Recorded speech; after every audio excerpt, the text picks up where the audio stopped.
Alright, ladies and germs, welcome to another episode of Football Talk.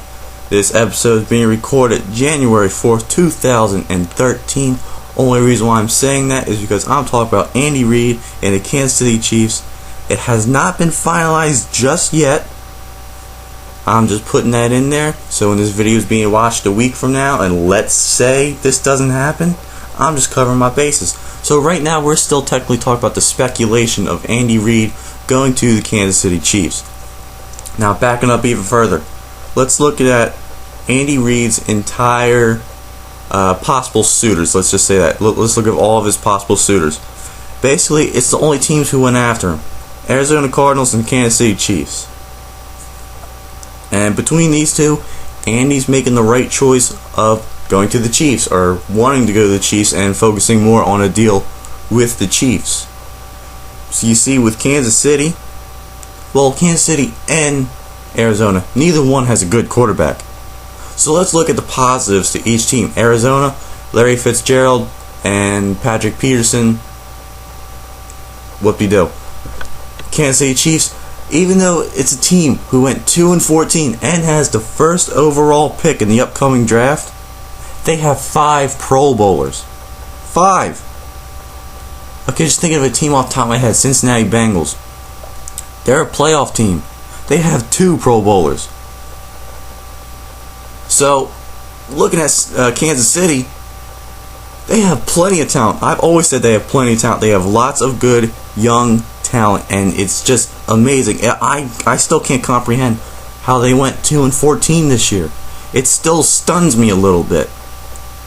So with that, Andy Reid made the right call going with the Chiefs. He has a lot more talent. Honestly, he has a pretty strong defense, just looking at talent-wise. You know, he has the weaker division. All he has to do, he has to put up with Peyton Manning for 3 more years at the max? Because who else do you have in that division other than the Broncos? Raiders? Chargers? It's going to be Kansas City and Broncos battling out for the next couple of years, and depending on Brock Osweiler turns out, it's probably going to be between Kansas City and Denver. That's it.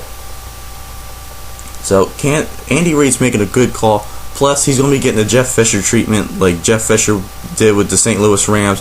He's going to get anything he wants. He's going to have a lot of say with the front office. He's going to get all of his coordinators together, everybody he wants. He's going to have a lot of say in the draft, and players are signed. He's going to have just about total control. And there's no better place than Kansas City for that, because Kansas City is a very small market. Small town, small market. So when you get a big name like Andy Reid, anytime you get a larger power, a big name in a small market, they're going to run things. They're going to be the man in charge. So Andy Reid's going to have total control, which is another reason why he's probably picking them. He's going to have a lot of input. He's basically going to have things ran his way. Plus, you look at all of his offensive weapons. Andy Reid, he has an offensive mind. So you look at his weapons. Who knows if Dwayne Bowe's coming back? If he does, that helps him out a lot. You have speedy guys in Johnny Baldwin, and then you have Steve Breston, who I love. Steve Breston. You have 2 good receiving tight ends, Kevin Boss and Tony Moeaki. You got Jamal Charles, who, for you Kansas City fans, don't expect Jamal Charles to be the running workhorse that he was. Expect him to play more like a Brian Westbrook role. You know, receiving out of the backfield, become more of a receiver.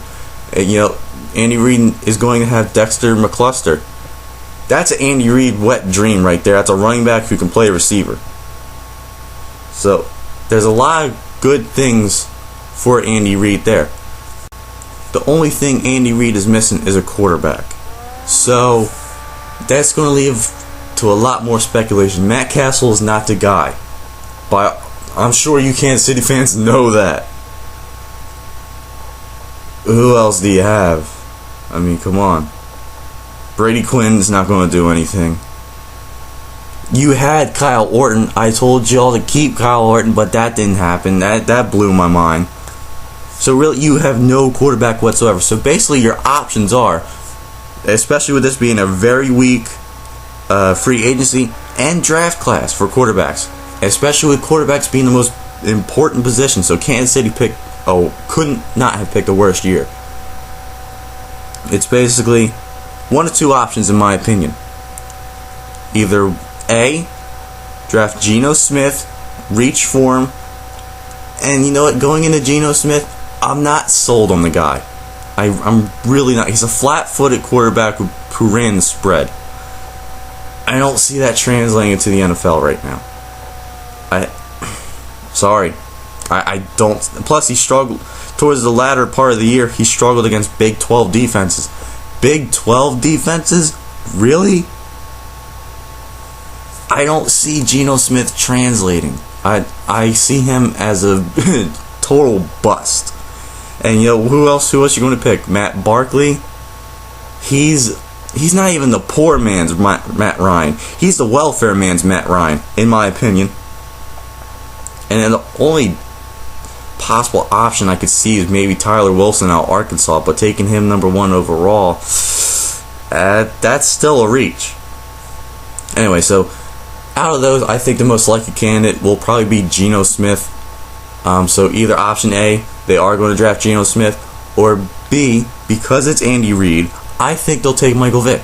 I think they'll at least give him a look, probably bring him in, give him something to do for a couple years. Just eat these next couple years, let time go by, and then go and get your franchise quarterback from there. Just let Michael Vick come in. He's a good veteran.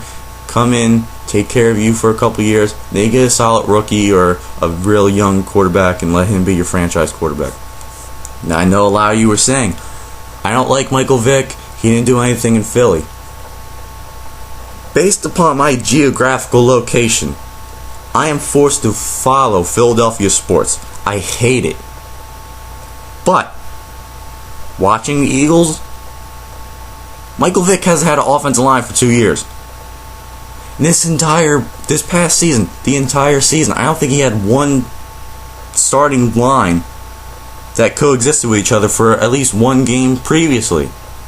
It's always a different mesh, a different matchup of guys every single week. Michael Vick couldn't do anything. I can't blame Michael Vick for it. Yes, he's a running quarterback, and it does not translate 100% to success in the NFL. But Michael Vick, there's just something about him. And Andy Reid, he gave Michael Vick a second chance.